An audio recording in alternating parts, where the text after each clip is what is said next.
السلام عليكم ورحمة الله وبركاته. كسود واحد جنال كين صوم كوكين.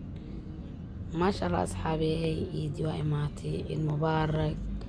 رمان أصحابتي بحرنا جنال كي صوم كوكين عليه عيد مبارك. كو عصب كوري الجوي لمانتي واحد لا عيد مبارك. ما شاء الله هي عيد مرسو ديار عيد مرسو كتي. أنا ما أنت عيد سو كذا ويا ما مويك حتى إنا إذا حقي إلي سماهم.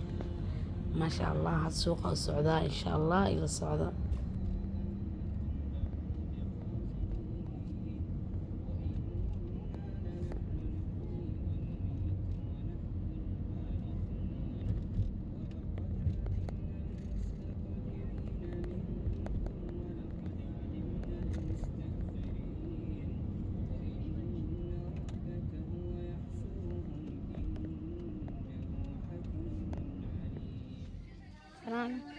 ما شاء الله أصحابي واكنا سوقي إما هذا الدكان كعربينا عباية كفرصدو إما هذا ما شاء الله هدوا فينا يا هدي وح أكهلو أركو إن شاء الله هدي وح أكهلو أركي إنا قدتو هدي يعجبين واينا إنا إسكدافو إن شاء الله واكنا بقى فينا الدكان ما شاء الله الدكان كدكان يوم واي عباية بدل الوقدا إنكستو قاركود أكهلين قارني عن كهلو مركي إن شاء الله وفيرنينا بل أدي وح كهل عاركو.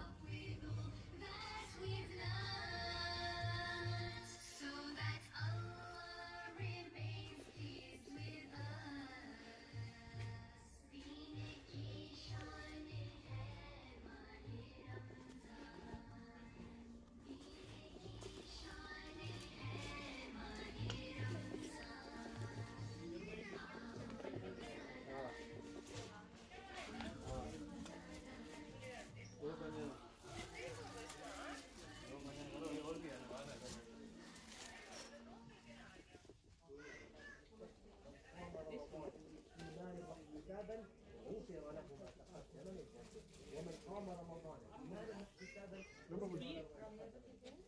قام ليلة any one of them will forgive all of the sins. All unconditional. Mom, this is 25. Do you like this pizza?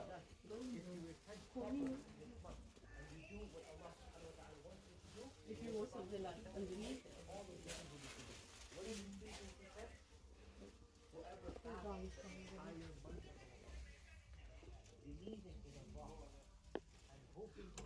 did you bring me out if you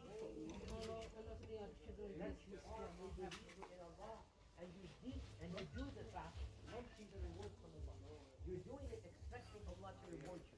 You're not doing it because society is doing it. You're not doing it because your parents want you to do it. You're not doing it be patient there, Danish coming in 20 minutes.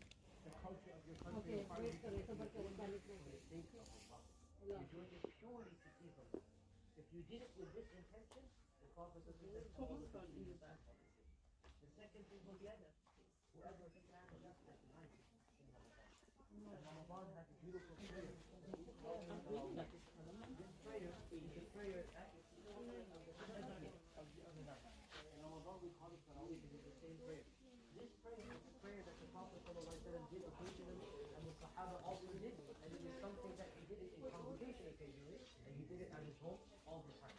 And so in our time, it has become a to pray Tarawih. It is not obligatory, but you are encouraged to do so.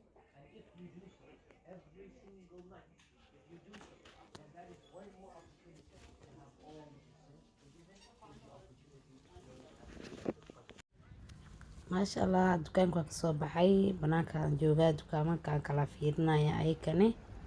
ما شاء الله السوق محاوي صوماليا وبدن مش دائما تحس ليس صومالي ما جبتها.